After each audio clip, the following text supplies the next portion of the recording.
20 or 30 years ago. Faced with this decline of the hegemonic power of imperialism,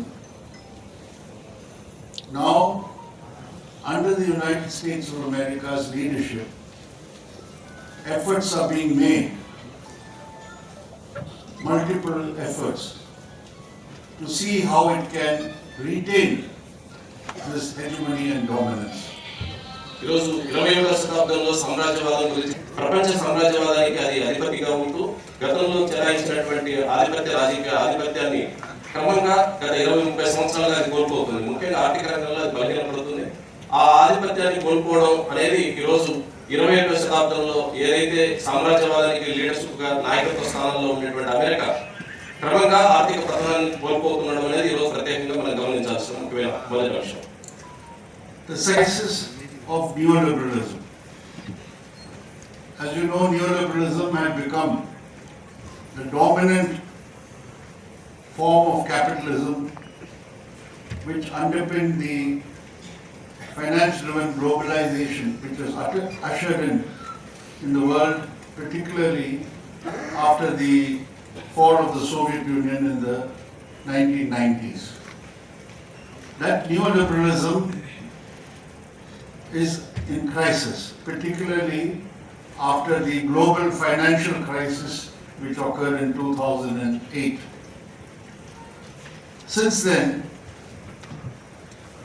there has been no revival or restoration, resolution of the crisis of neoliberalism, despite all the efforts made by the ruling classes of the advanced capitalist countries, the imperialist countries. And this crisis is leading to various contradictions and turmoil within the world capitalist system and imperialism itself. రెండో ముఖ్యమైన అంశం ఈరోజు నయా ఉదారవాదం అనేది తీవ్రమైన ఆర్థిక సంక్షోభంలో ఉంది. ఈ నయా ఉదారవాద విధానాలు ప్రపంచవ్యాప్తంగా అమలు చేసినటువంటి పెట్టుబడిదారీ దేశాలు ఆ దేశాల ఆర్థిక వ్యవస్థలు బలహీనపడడంతో నయా ఉదారవాద సంస్కరణలు అది ప్రవేశపెట్టినటువంటి విధానాలు తీవ్రమైన సంక్షోభాన్ని ఎదుర్కొంటున్నాయి. ముఖ్యంగా రష్యాలో సోవియట్ ప్రభుత్వం పడిపోయిన తర్వాత సోవియట్ శిబిరానికి ఎదురు దెబ్బల తర్వాత నయా ఉదారవాదం అనేది ఒక సిద్ధాంతంగా అన్ని దేశాల్లో ఈ విధానాలు అమలు చేస్తూ వచ్చారు. కానీ క్రమంగా అది ఆ ఉదారవాద విధానాల్లో ఉండే అంతర్గత వైరుధ్యాలు అది తీవ్రమైన ఆర్థిక సంక్షోభాలకు దారితీశాయి. ఈ రోజు నయా ఉదారవాదం అనే సిద్ధాంతమే తీవ్రమైన ఆర్థిక వైరుధ్యాలతో కూడుకుని ఆర్థిక సంక్షోభంలో మునిగి ఉంది. One aspect of this crisis of neoliberalism is the heightened inequalities which have developed within all capitalist countries and between imperialist countries on the one side, the advanced industrialized countries on the one side, and the countries of the third world, the global south.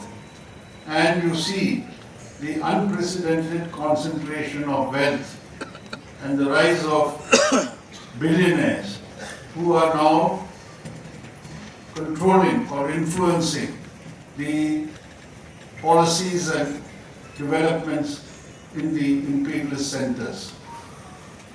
సామ్రాజ్యవాద దేశాలు అదేవిధంగా వెనుకబడిన అభివృద్ధి చెందుతున్న దేశాలు శిబిరాలుగా ప్రపంచం విడిపోయింది. ముఖ్యంగా సామ్రాజ్యవాద దేశాల యొక్క ఆ దేశాల్లో ఉండేటువంటి శతకోటీశ్వరుల యొక్క సంపద భారీగా పోగవుతుంది.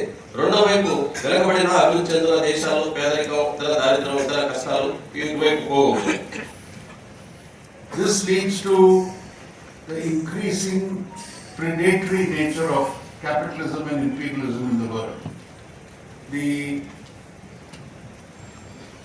expropriation of resources of the developing countries and the aggressive predatory nature of imperialism is also emanating from this crisis of neoliberalism.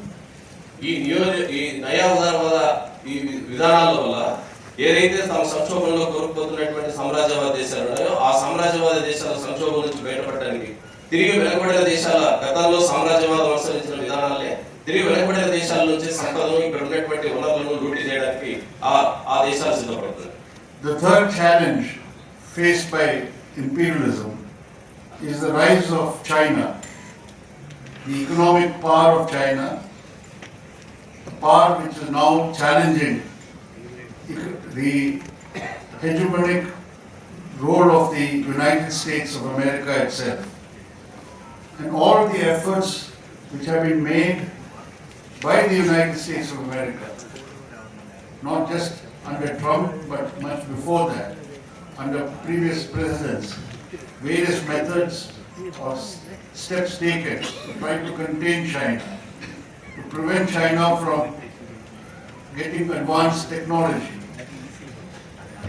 semiconductor chips, artificial intelligence, all these efforts being made, these have not succeeded. And China has today made rapid breakthroughs in technological advance, and its economic influence and power around the globe has reached unprecedented heights. This is another major threat or challenge for imperialism. ఈరోజు మూడో ముఖ్యమైన అంశం China అభివృద్ధి.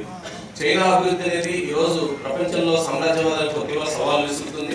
China అనేక రంగాల్లో ఈ కాలంలో అభివృద్ధి సాధించింది, వేగంగా అది అభివృద్ధి చెందుతుంది. ముఖ్యంగా సైన్స్ పెద్ద ఎత్తున శాస్త్ర పరిజ్ఞానాన్ని ఉపయోగించుకొని అనేక రంగాల్లో ఈరోజు సామ్రాజ్యవాదానికి ఒక తీవ్రమైనటువంటి ఒక ప్రత్యామ్నాయ శక్తిగా, అదేవిధంగా ఒక సవాళ్ళు దాని నుంచి ఈరోజు సామ్రాజ్యవాదం ఎదుర్కొంటుంది. ముఖ్యంగా కృత్రిమ మేధస్సులో కానీ, అదేవిధంగా దానికి సంబంధించిన చిప్స్ తయారు చేయడంలో కానీ, ఇట్లాంటి అనేక రంగాల్లో ఈరోజు చైనా ప్రపంచంలో సామ్రాజ్యవాదానికి అధిపతిగా ఉన్నటువంటి అమెరికాకు దీటుగా చైనా అభివృద్ధి అనేది ఈరోజు సామ్రాజ్యవాదం ముందున్నటువంటి అతిపెద్ద సవాళ్ళలో. It is in this